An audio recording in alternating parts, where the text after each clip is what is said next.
Bien, a continuación, aquí vamos a dejar para su conferencia magistral a la maestra Soraya Pérez Murguía, quien es presidente de la Federación Nacional de Colegios de Economistas, es presidente del Instituto de Administración y Avalúos de Bienes Nacionales del Gobierno Federal. La maestra Soraya Pérez Murguía tiene maestría en Finanzas por el Instituto Tecnológico de Estudios Superiores de Monterrey, el TEC, Administración de Negocios por la Universidad de Texas. Ella colabora permanentemente con el diario El Economista en la ciudad de Tabasco y también participa en emisiones radiofónicas en la ciudad de Tabasco. Aquí está la maestra Soraya Pérez Murguía, a quien le agradecemos mucho su presencia, sabemos del esfuerzo que hizo para acompañarnos, maestra. Bienvenida. Muchas gracias. Muy buenas tardes, noches, tengan todas y todos ustedes. Es un gusto estar aquí en este pujante estado de Jalisco, en este lugar tan emblemático para todos nosotros. Escucharon que soy presidente del Instituto de Administración y Avalúos de Bienes Nacionales en mis tiempos libres, porque la Federación nos mantiene ocupados permanentemente, pero una de las tareas es justamente proteger el patrimonio inmobiliario, y para mí es un gusto poder estar en el Hospicio Cabañas, un lugar emblemático de este estado. Quería nada más agradecer a quien me hizo favor de invitar a que estuviera con ustedes este día, nuestro presidente de la Liga de Economistas Revolucionados, Alejandro Sierra. Muchas gracias, que por ahí está despidiendo al panel. Muchas gracias, Alejandro. Al presidente nacional de la Liga, que nos acompaña en el estado de Jalisco en esta ocasión, a Raúl Mejía, muchas gracias por acompañarnos. Y por supuesto al presidente del Colegio del Estado de Jalisco, quien sin su intervención muy seguramente hubiera sido difícil que el día de hoy los acompañara. Muchas gracias, Hugo. Y también a nuestra expresidente tesorera de la Federación de Colegios de Economistas, la maestra Celina Díaz. Muchas gracias, Celina, por acompañarnos. Pues ya es la última conferencia, ya somos poquitos. Vamos a tratar de hacerla sencillita. Pero bueno, nada más para conocimiento mío, ¿no me podrán abrir ahí porque creo que ya está muy oscuro las ventanas de por allá? ¿Los que quedamos somos economistas o no? Alcen la mano quienes son economistas. Todos. No, Inge, usted no es economista, pero ya casi, ¿verdad? ¿Y quiénes son estudiantes de economía? ¿Habían unos muchachos estudiantes de economía? ¿Ya no están con nosotros? Ok. Sí, muchas gracias por quedarse. Son unos héroes. Difícil que yo me quedara al final de una conferencia. Muchas gracias. Me pidieron cerrar con el panorama económico del país. A mí me gustaría dividir la plática en dos partes. La primera, cómo está el contexto internacional para poder estudiar mejor cómo está nuestro país, y cerrar brevemente con un planteamiento de agenda económica. ¿Qué es lo que falta por hacer en México en materia de crecimiento económico y en materia de recuperación de la confianza? Creo que algo que fue reiterativo durante las presentaciones de la mañana y en el último panel fue una falta generalizada de confianza en la ciudadanía, y seguramente es este estado, que además, según los números que me preparó mi equipo, es la segunda entidad federativa que aporta más al indicador trimestral de actividad estatal. La ciudad de Guadalajara, según varios estudios, es una de las ciudades más atractivas para hacer negocio, pero el sentir de la gente no es de que las cosas van bien. Entonces, ¿qué está pasando cuando los fundamentos económicos del país están bien, pero la gente no lo siente? Más o menos eso con eso quisiera concluir la plática. Desde mi punto de vista, y lo hemos analizado en diferentes foros, el contexto internacional no es muy favorable. Es un contexto internacional complejo. ¿Por qué? Por 4 factores. Uno, hay un menor crecimiento económico en el mundo. Escuchamos a diversos periodistas y comunicadores que dicen: es que México no está creciendo a su potencial. Bueno, el mundo no está creciendo, y es difícil que México crezca cuando somos una economía global, cuando el mundo entero no está creciendo. ¿Quiénes eran los impulsores del crecimiento mundial, las economías emergentes. Eso pasó antes de la crisis de 2008-2009. Teníamos unos BRICS que crecían muy fuerte: Brasil, Rusia, India y China. China, que crecía a 2 dígitos permanentemente, y tenemos más de 3 años que China apenas ya alcanza el 7%. Ya lo mencionaban en el panel, América Latina, que es la región en donde está México, no está creciendo.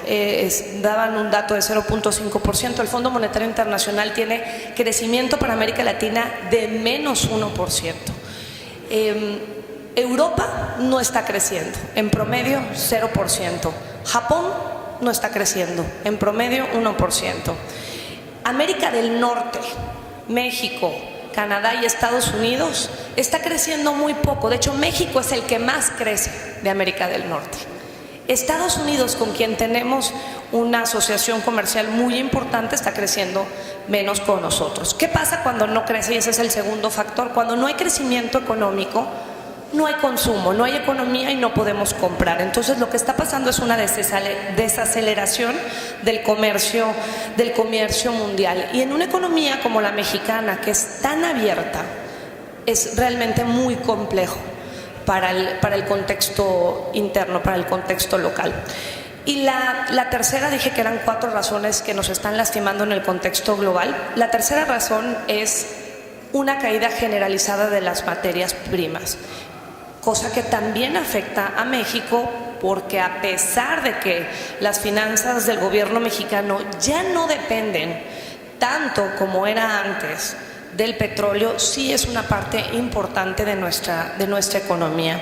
Y tenemos un precio del petróleo que en promedio ha andado en $30 el barril en esta última parte del año, pero que, si recuerdan, en enero de este año llegó a tocar los $19 el barril. Todavía hace unos años, en la administración del presidente Felipe Calderón, llegaron, en todo el año estuvieron en promedio más de $100 el barril. Yo no sé qué pasó con tantísimo dinero que hubo en la economía mexicana durante esos 6 años. Lo que ha pasado en estos primeros años de la administración, estos primeros 4 años, es un promedio totalmente diferente. $30 el barril en promedio. La cuarta cosa que muy pocos lo tocan, porque es complicado entenderlo, es la divergencia en la política monetaria en el mundo. Y han estado escuchando que hay constantemente noticias sobre si va a Estados Unidos a subir las tasas de interés o no va a subir las tasas de interés. Pero mientras Estados Unidos está en la expectativa de subir las tasas de interés, recuerden que a finales del año pasado Estados Unidos aumentó la tasa de interés. Las tasas de interés en Estados Unidos, ¿alguien sabe cuánto están? Eran entre 0 y 0.25%. Esas son las tasas de interés en Estados Unidos. A finales del año pasado las aumentaron a 0.25 y 0.5%. El contexto en el mundo es bajitas tasas de interés para provocar crecimiento económico. Pero cuando la política de un país dura tanto tiempo con tasas tan bajas, empieza a haber una distorsión en el mercado y no está arrojando el resultado que normalmente los economistas esperaríamos cuando bajas la tasa de interés, que es que haya crédito y que haya crecimiento económico. Entonces estamos ahorita en un periodo en el mundo donde, a pesar de que en algunos países hay tasas negativas de crédito, no hay dinero en la economía, la gente no está gastando. ¿Qué pasó adicionalmente con la noticia y la expectativa reiterada que cada mes que se reúne el fondo, la tesorería de Estados Unidos, nos pone de nervios con que van a aumentar las tasas de interés? ¿Por qué nos afecta tanto una posible incremento de las tasas de interés? Porque los capitales en el mundo, al ver que va a incrementarse la tasa de interés en un país que realmente es muy confiable como Estados Unidos, mueve sus activos denominados en dólares hacia ese país. Entonces hay una mayor demanda de dólares y por tanto hay una apreciación de ese tipo de cambio, y todas las monedas que comerciamos con el dólar sufrimos en consecuencia una depreciación. Y esos periodos de volatilidad que ha vivido México han sido en partes por esta expectativa reiterada de alza en las tasas de interés en Estados Unidos y también por la caída generalizada de las materias primas. Y estas son las 4 razones por las cuales México no ha tenido un contexto favorable. Yo recuerdo en el 2000 se dio un incremento generalizado en todo el mundo. Fue una época de bonanza en el mundo. Hoy, en este año, es todo lo contrario. Es un contexto de muy poco crecimiento en el mundo. La mayoría de las economías en el mundo no están creciendo. Pero la buena noticia es por qué México, a pesar de este contexto internacional, hoy no estamos sumidos en una crisis económica al menos. Resumiría que han pasado algunos cambios estructurales en el país que a veces se nos olvidan y es bueno recordarlos. El primero es un cambio estructural muy importante, es el mercado exportador en nuestro país. Todavía en 1982, este país, México, exportaba el 70% de sus exportaciones era petróleo. Éramos una economía totalmente petrolizada. Hoy, ¿saben más o menos cuánto es lo que exportamos, lo que representa el petróleo de nuestras exportaciones? 6%. Eso hace que nuestra economía, a pesar de que sigue dependiendo bastante del petróleo, realmente no esté sumido en una crisis a partir de la caída tanto de nuestra plataforma petrolera como de los precios del petróleo. Todo lo contrario, por eso estoy convencida de que es un cambio estructural para nuestro país. Hoy el 89% de nuestras exportaciones son manufactureras, son automóviles, son componentes de aeronáutica, son una diversidad de cosas donde Jalisco, por supuesto, participa activamente. Y eso es muy distinto a lo que pasa en Brasil o en Argentina o en Venezuela, por supuesto. Son países que su economía está totalmente dependiente de la actividad petrolera y por eso esos países hoy están en una marcada crisis económica y con desaceleración económica y con expectativas de muy bajo crecimiento económico en algunos países que están negociando con estos países petroleros. Ese es el primer cambio estructural que hizo ese país, este país que a veces olvidamos. El segundo es un tipo de cambio flexible. Quizás los jóvenes que nos acompañan el día de hoy solo conocen la historia de un México con tipo de cambio flexible. Pero hace poquito más de 20 años, este país tenía un tipo de cambio fijo. ¿Y qué pasa cuando hay un tipo de cambio fijo? La mayoría de los shocks económicos del mundo, y en un mundo globalizado, caen en el tipo de cambio. O sea, el primer componente que se distorsiona ante una crisis económica es el tipo de cambio. Y por eso es que a pesar de que hemos tenido procesos de volatilidad muy fuertes, desde el año pasado y este año, al tener un tipo de cambio flexible, nuestro país ha tenido un comportamiento como de amortiguador. Los periodos de volatilidad los hemos ido tomando de forma muy ordenada y esos son los beneficios de un tipo de cambio flexible. Recordemos los colapsos financieros que hubieron hace unos años, hace unas décadas, que también se nos olvida muy pronto, pero en la crisis del 76 teníamos tipo de cambio fijo y tronó México. En el 82 tronó México por tipo de cambio fijo. En el 87 y en el 94-95.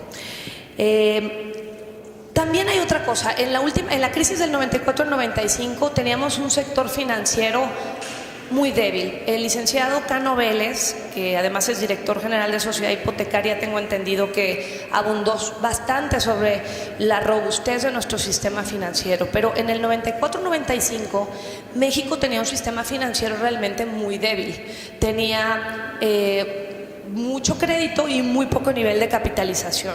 Hoy México tiene niveles de capitalización por encima de lo que requiere la Convención de Basilea. Entonces, realmente es un país que está creciendo en crédito, no lo suficiente como quisiéramos, esa es parte de una agenda pendiente, pero definitivamente tenemos un sistema financiero que no va a tronar.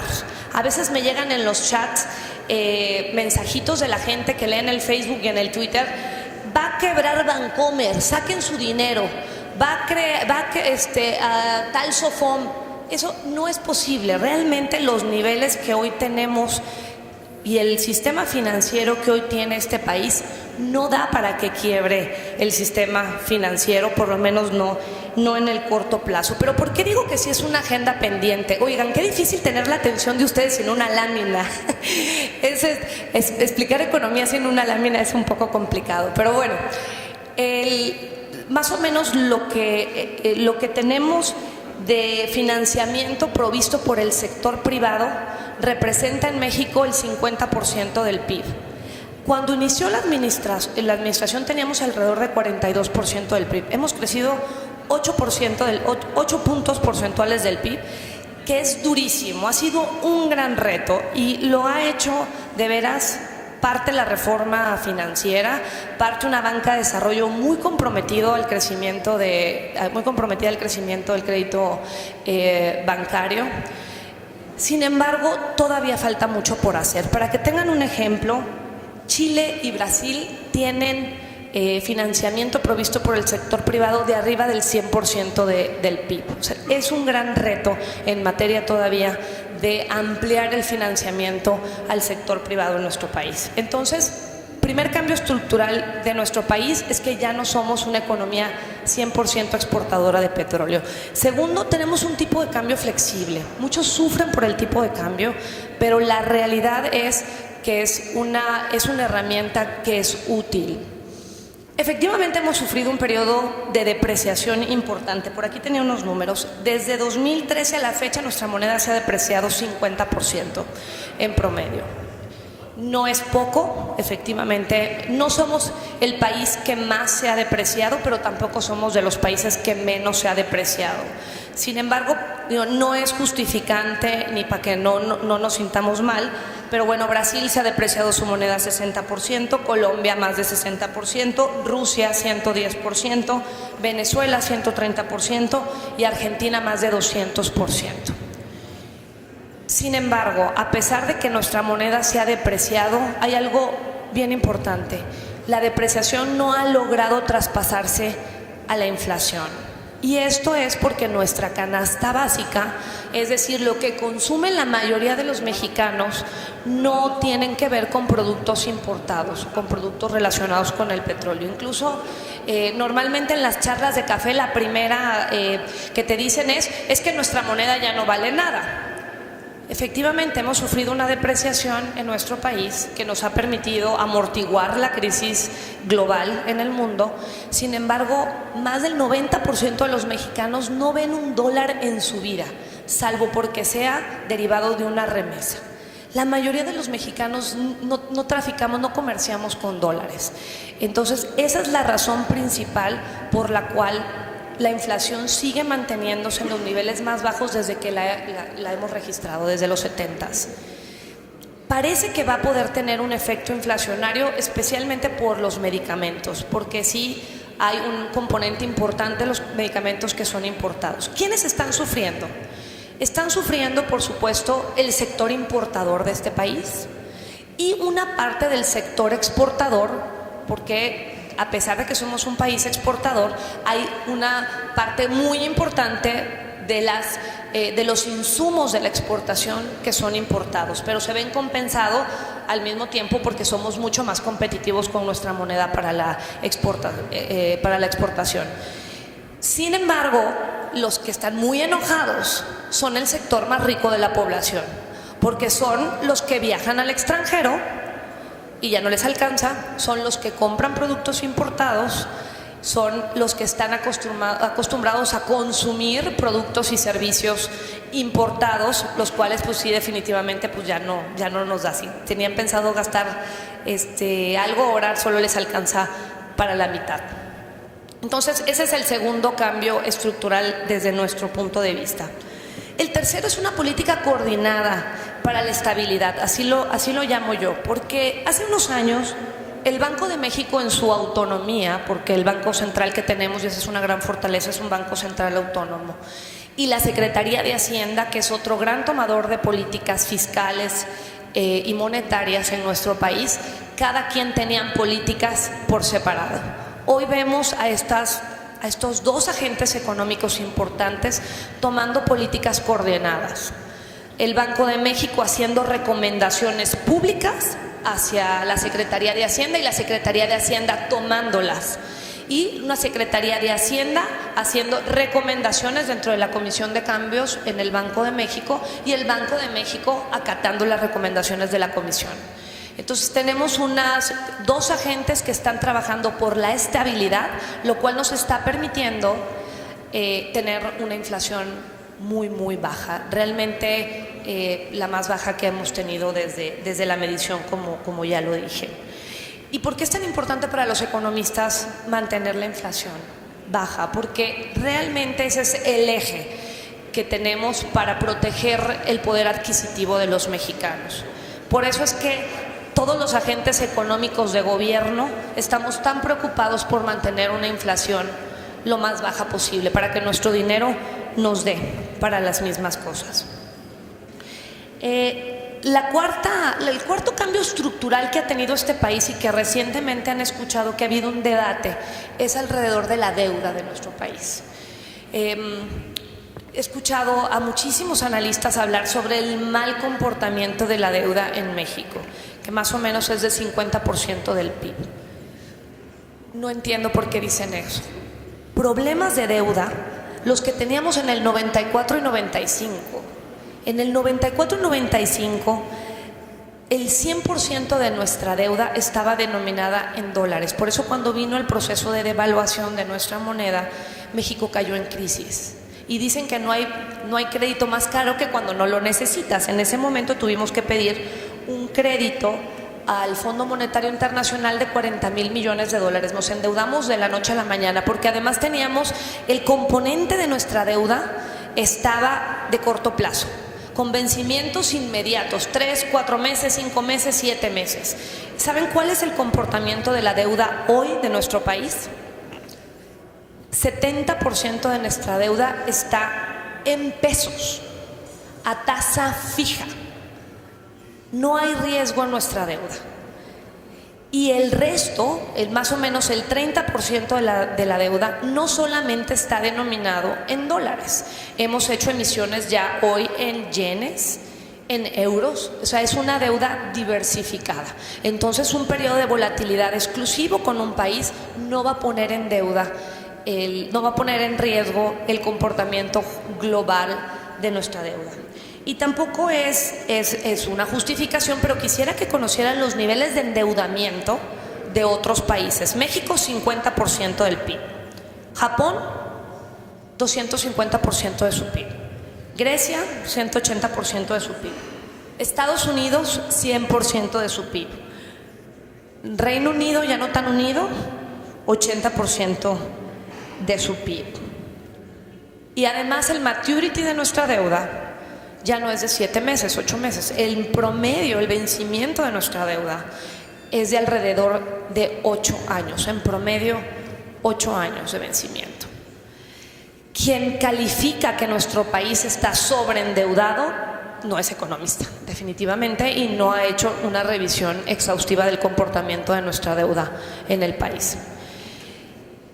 Que sí es importante mandar una señal a los mercados de que México no quiere endeudarse más, y de ahí que el secretario de Hacienda haya presentado en el paquete económico una propuesta para el 2017 que no veíamos desde la crisis de 2008-2009 con superávit primario. Es la primera vez que va a haber un esfuerzo importantísimo del gobierno para conservar el superávit. Habíamos tenido déficit los últimos años.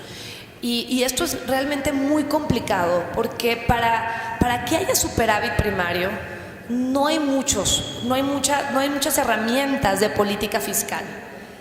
Las herramientas que hay son los ingresos, y la única forma de que un gobierno se hace de ingresos son con impuestos, y bueno, el sector empresarial y el gobierno han hecho un pacto para no incrementar nuevamente los impuestos. El otro mecanismo son ingresos no fiscales, que en nuestro caso son los petroleros, y bueno, ustedes saben los números, los acabamos de analizar brevemente. No va a haber una recuperación del precio, no vamos a llegar a los $100 del barril ya, no, por lo menos no en el siguiente lustro. Y la tercera forma de hacernos de dinero pues es el endeudamiento, y bueno, el consenso es que ya no puede incrementarse más la deuda. Entonces realmente el ejercicio que está haciendo la Secretaría de Hacienda del gobierno mexicano es un ejercicio muy complejo y bastante conservador de las finanzas para lograr el superávit primario. Entonces yo resumiría que esos 4 cambios estructurales en el país, más las reformas, por supuesto, son los que están permitiendo hoy, en un contexto global muy, muy complicado, que México crezca. Porque es mentira que México no está creciendo. No está creciendo Argentina, no está creciendo Venezuela, no está creciendo Brasil, no está creciendo Rusia, no está creciendo Europa, pero México está creciendo. Está creciendo poco, está creciendo muy poco en un contexto internacional muy complicado, pero está creciendo. ¿Y dónde se reflejan principalmente que México está creciendo? En la confianza de algunos agentes económicos. Y este es un dato bien importante. La compra de carros. Normalmente, si tú sabes que tu economía familiar no está bien, lo último que vas a hacer es comprarte un vehículo. El último dato de la venta de vehículos es impresionante. Creció 20% la venta de vehículos en este último año, con los datos del mes pasado. Otro dato importantísimo es, si tú no tienes trabajo, si tú no tienes la certeza de que vas a tener un cierto ingreso, lo último que vas a hacer es gastar en comercio al menudeo, en centros comerciales, etcétera. El último dato de la ANTAD, todos en crecimiento. La última vez que di esta presentación traía crecimiento de carros en 15% y ANTAD en 7%. Hoy tenemos ANTAD en más del 10%. O sea, los indicadores de consumo, que son muy importantes para generar motor interno en nuestra economía, están creciendo. De ahí que realmente haya un crecimiento en la economía. No puedo dejar de lado el crecimiento en empleos, que es significativo. Definitivamente necesitamos y buscamos más empleos, pero hay un crecimiento mucho mayor que las últimas 2 administraciones, tan solo en los primeros 4 años de esta administración. Y es por eso que diversos analistas han concluido que la región en general de Norteamérica es la región más promisoria económicamente del mundo. Entonces son datos que no podemos perder de vista. Entonces, ¿qué pasa? ¿Por qué la gente se siente una generalizada insatisfacción de todos los mexicanos? Ese es el debate. ¿Por qué los mexicanos nos sentimos tan a disgusto en contra de nuestras instituciones, de las decisiones de los agentes económicos? Dicen ahí, es el estudio del Against the Establishment, en contra de todo lo que hoy está establecido. Y no es solo en México, desafortunadamente está pasando en el mundo. Creo que el licenciado Cano también lo comentaba, porque les voy a dar algunos casos bien sencillitos. El Brexit, el que un país tan importante haya votado en su mayoría por salirse de un régimen económico, es muestra de una insatisfacción sobre una forma de hacer economía. El que hoy tengamos un candidato cuya propuesta económica es el aislamiento de Estados Unidos, el cierre de la apertura comercial que se tiene con México, es muestra de que hay muchísimos americanos que están en contra de lo que es lo establecido en ese país. Y muy recientemente otro caso que me llamó muchísimo la atención, porque entonces ya no nada más estamos en contra de los temas económicos en el mundo, sino también de los temas sociales que impactan en lo económico, es Colombia. La nación votó en su mayoría por la no paz en Colombia. O sea, este sentimiento de insatisfacción está en todos lados. Y por supuesto México no es la excepción. Y México tenemos un índice muy alto de incredulidad y desconfianza hacia nuestra policía, nuestros diputados, desafortunadamente los diputados son los peor evaluados, los diputados federales, hacia el gobierno en general, hacia los funcionarios. ¿Qué hemos analizado desde el seno de la Federación de Colegios de Economistas que pueden ser los nuevos motores de crecimiento y los nuevos motores de generación de confianza en nuestro país? Lo resumiría en 3 cosas. 1, una agenda encaminada a combatir la desigualdad. Un tema que lastima a la sociedad es la gran desigualdad que existe en este país. El que el modelo económico beneficia a unos pocos, y lo mencionaba alguien en una de las preguntas que hicieron en el panel pasado, que la concentración de la riqueza se quede en muy pocas manos y que no haya una distribución equitativa de la riqueza que se genera en este país. Somos el país más desigual después de Uruguay de la OCDE, ok, yo entiendo que ese es un comparativo muy picudo porque pues la OCDE son los más desarrollados del mundo, pero estamos dentro de la región más desigual del mundo, que es América Latina, y México no ha hecho un trabajo fino en materia de desigualdad. El otro tema que también lo mencionaron en las preguntas y que lastima y que de no combatirlo no estamos generando los motores de la confianza que requiere este país es el combate a la corrupción. La corrupción cuesta.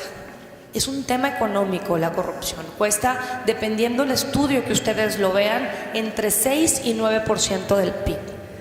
El más drástico es el Centro de Estudios Económicos del Sector Privado, que dice que es 9% del PIB. Ese es el más grave que he visto. Pero lo más importante, cuesta más a los que menos tienen. Eso es muy lastimoso para nuestra sociedad. En los deciles hay evidencia que muestra que los deciles más bajos de nuestro país gastan más o separan más de sus ingresos para pagos irregulares que los deciles que más tienen en este país.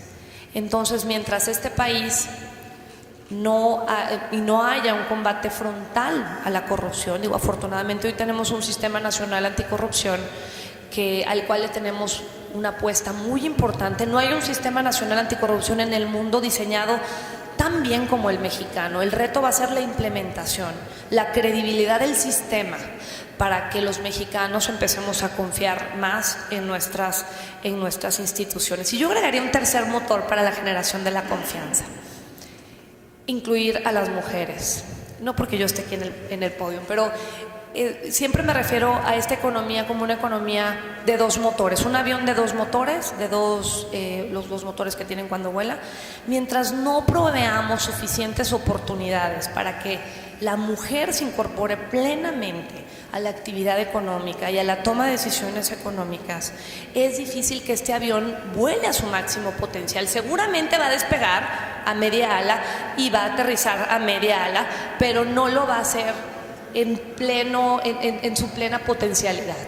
Y ahí lo difícil de que no estemos creando las condiciones adecuadas para que las mujeres salten de cierto nivel a puestos de liderazgo. La mayoría de las mujeres que hoy trabajan están en los mandos medios y bajos de las organizaciones. Difícilmente logramos que las mujeres salten a los puestos de liderazgos. Hay una iniciativa muy interesante desde el seno de la Federación de Colegios de Economistas que le hemos llamado Mujeres Líderes por una Economía Incluyente, y estamos pugnando empujando la iniciativa que hay en el Congreso de que hayan, ni modos, es un tema de cuotas en este momento. No nos gusta mucho hablar de cuotas, pero es un tema hoy de cuotas, de que hayan más mujeres en los consejos directivos de las empresas estatales de gobierno y en las empresas privadas. Estamos convencidos que trabajando una agenda que incluya estas 3 vertientes, México podrá crecer al potencial que todos merecemos definitivamente y al que México está preparado para hacerlo. Somos un país rico en recursos naturales, rico en turismo, rico en actividad industrial, rico en su campo, rico en sus aguas.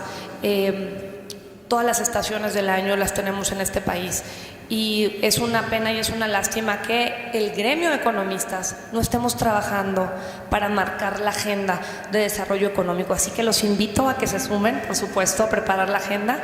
Justamente el próximo viernes estaremos en el Congreso Nacional de Economía discutiendo la agenda para recuperar la confianza en nuestro país. Tendremos como ponente principal al Premio Nobel de Economía 2015, Angus Deaton. Él es un especialista en temas de pobreza y desigualdad y ha estudiado con mucho detalle el caso de India, por ejemplo. Es un país que crece mucho, está dentro de los BRICS, sin embargo tiene el nivel de pobres más grande, porque está pasando lo mismo que hoy queremos discutir en México. Cómo hacer que cuando se genere riqueza en un país no se quede en unas cuantas manos. Logremos tener las políticas públicas adecuadas para hacer una distribución equitativa y más justa de la riqueza y del bienestar en nuestro país. Yo hasta aquí dejaría mi intervención.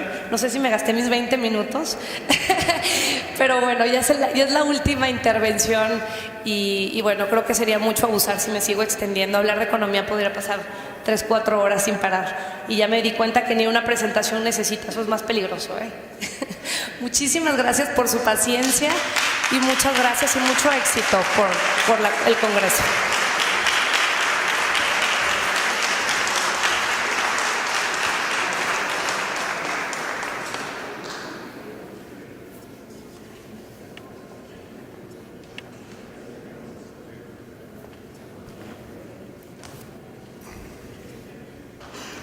Pues muchas gracias.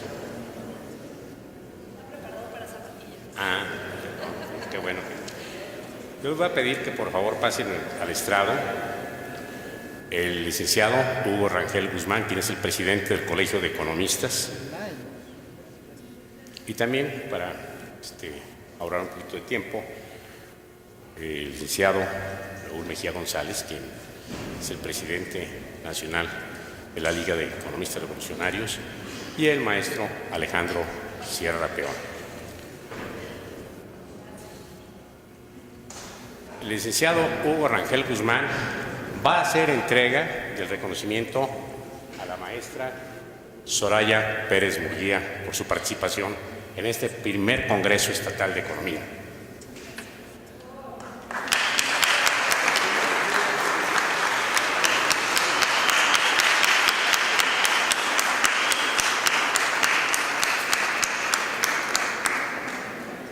Bien, ahorita que decía la maestra que hablaba del premio Nobel, que va a estar con ellos allá en Toluca en su congreso, recordé que hay una mujer que ganó el Premio Nacional de Economía en el 2005. Lamentablemente ella ya falleció, Eleanor Ostrom, falleció en 2012, junto con Williamson, hizo su análisis sobre la gobernanza económica. Y también, pues hay un economista que ganó el Premio Nobel, pero no de Economía, sino el de la Paz, Muhammad Yunus, que estuvo aquí en Guadalajara hace tiempo, y a él le dieron este premio por haber creado el banco que se le conoció como el Banco de los Pobres.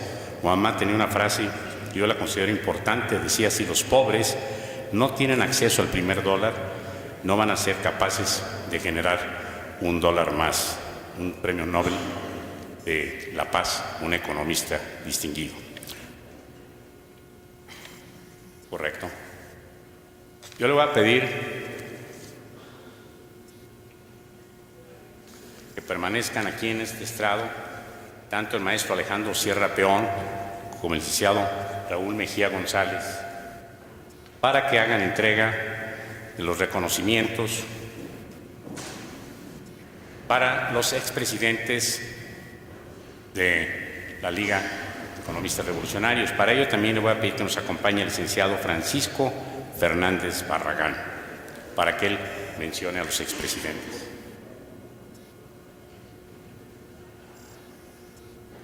Y también le estamos pidiendo al licenciado Jorge González Ibarra, que forma parte del comité organizador, que se sume a este quórum.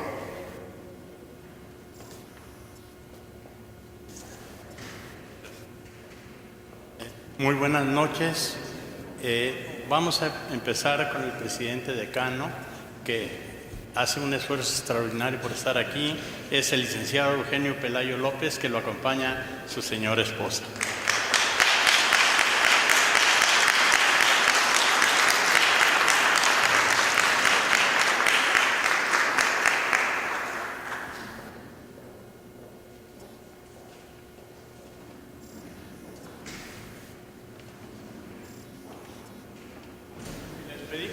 pedimos de favor que las personas que van a recibir este reconocimiento permanezcan aquí con nosotros para una fotografía.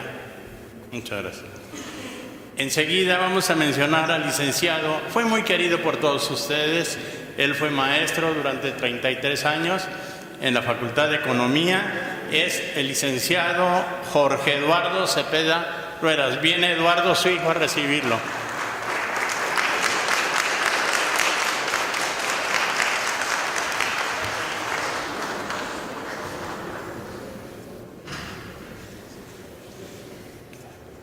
También nos acompaña, está también otra distinguida maestra del CUSEA, es la esposa de Leobardo Ortiz Gutiérrez.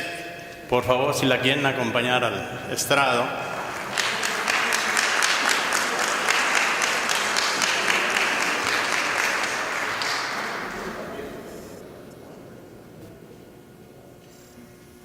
Este reconocimiento es al licenciado en Economía Luis Manuel Sánchez Lozano.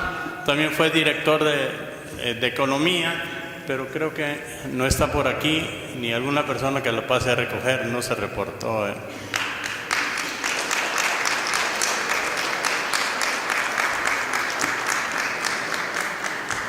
Es para mí altamente satisfactorio hacer un reconocimiento de una persona que fue mi compañero de generación y desempeñó varios puestos públicos. Me pidió que el licenciado Polo Jiménez lo recoja, y es el compañero y gran amigo que fue José Hilario Lavalle Soler. Muchos lo recuerdan.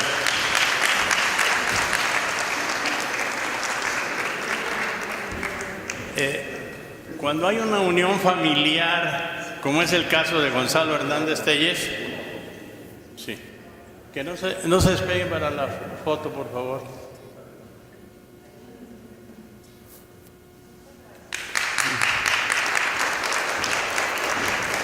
Fueron 3 integrantes de esta gran familia. Es Gonzalo Hernández Telles, buen amigo de muchos de nosotros. Si quieren pasar la familia de él a recoger el diploma, con mucho gusto. Viene Mauricio.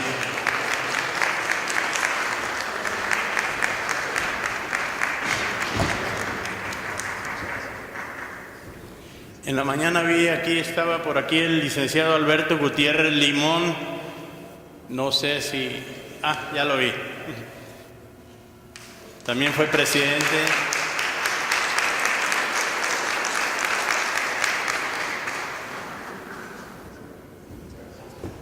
También vi por aquí al licenciado Alfonso Gómez Godínez.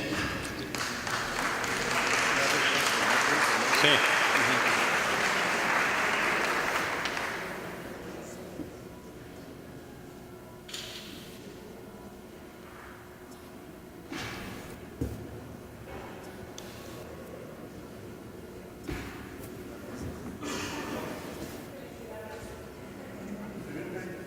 El licenciado Sergio Torres Reina. No vino Sergio. Vino en la mañana, pero se fue.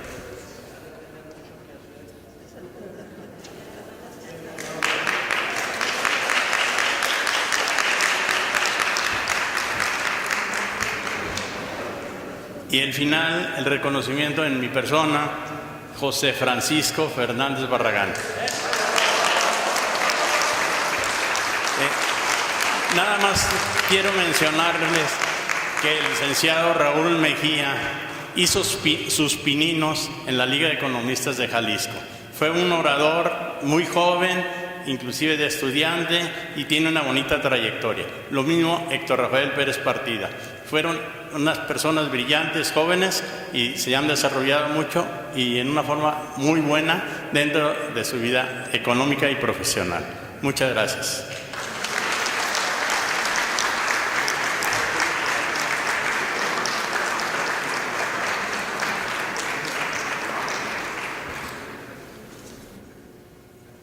Bien, le voy a pedir al licenciado Eugenio Pelayo López que nos dirija unas palabras a nombre de todos los expresidentes de la Liga de Economistas Revolucionarios.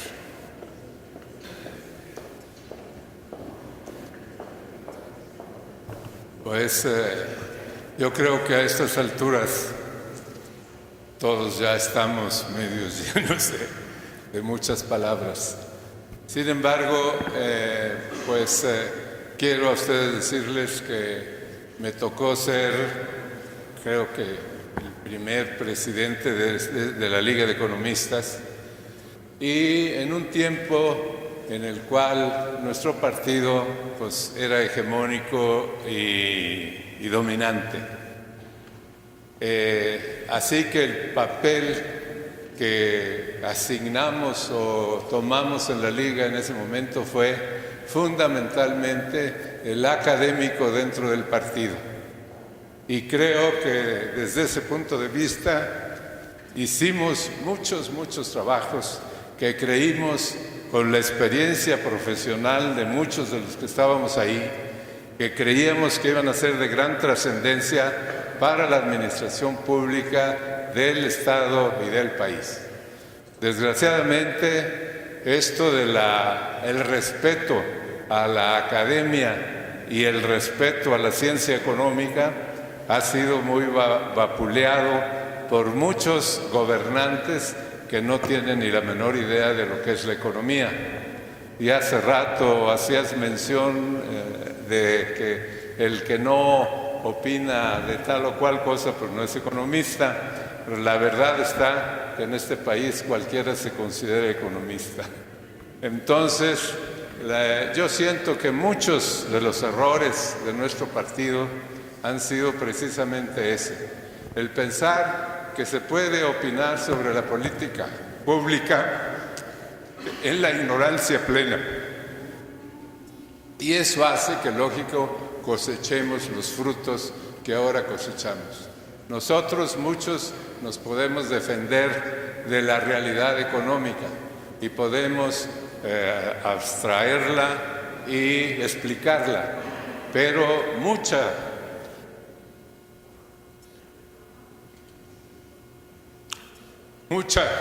de nuestra población no lo entiende, no lo justifica y tiene razón. Por lo tanto, los que estamos todavía en posibilidad de hacer algo, debemos de pensar en toda esa gente y también defenderla, porque el gobierno es una entidad muy grande, compuesta por todo tipo de criterios, buenos y malos. Y desgraciadamente los funcionarios muchas veces agarran una corriente y todos van como los partidos de fútbol de los chiquillos de 6 años, que corren siempre para el mismo lado donde va la bola, pero ninguno le pega. Entonces es absolutamente necesario que tengamos un criterio abierto de discusión y de evaluación, y obviamente vamos a hacer olas. Pero desgraciadamente el problema o el papel de los economistas es hacer olas y dentro de esas olas salir adelante, no seguir la corriente necesariamente. Y ustedes, estoy totalmente de acuerdo porque conozco algo de su trayectoria, en muchas cosas no han estado de acuerdo, pero nadie lo ha dicho. Disculpen, gracias.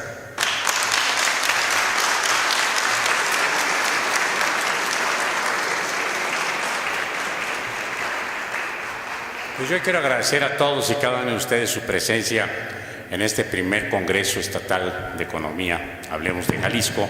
Siempre me gusta cuando participo, me hace el favor de invitarme a estos eventos, dejar una frasecilla por ahí para que la recuerden. Por eso, previamente el mensaje y la ceremonia de clausura que estará a cargo del licenciado Raúl Mejía, quien es el presidente de la Liga de Economistas Revolucionarios de México, quisiera dejarles esta frase que es de Pablo Neruda, que dice que si nada nos salva de la muerte, que al menos el amor nos salve de la vida. Yo le voy a pedir al ex senador y presidente de la Liga de Economistas Revolucionarios de México, al licenciado Raúl Mejía González, que por favor nos dé su mensaje y clausure este primer Congreso Estatal de Economía. Hablemos de Jalisco. Antes que todo, quiero hacer un agradecimiento muy especial a mi señora esposa y a mi hijo que están presentes. Tenemos 51 años de casado y me ha soportado. Muchas gracias.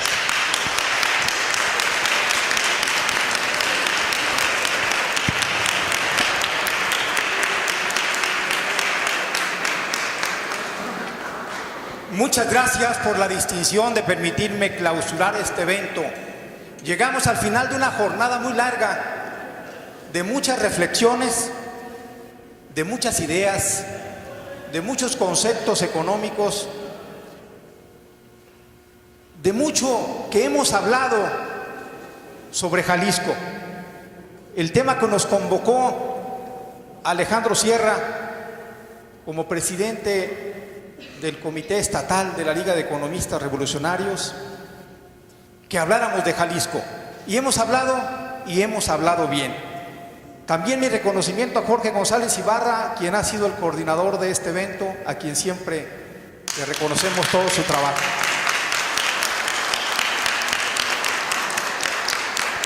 A Hugo Rangel como presidente del Colegio de Economistas en Jalisco, gracias por todo tu apoyo, por toda tu dedicación a estos trabajos. A don Rogelio Pelayo, como siempre, es un honor haberlo escuchado al final de esta jornada, a toda una institución en el gremio de los economistas de Jalisco, a quien reconocemos y admiramos. A Francisco Fernández Barragán, también siempre su espíritu, siempre adelante, siempre motivante y siempre trabajador.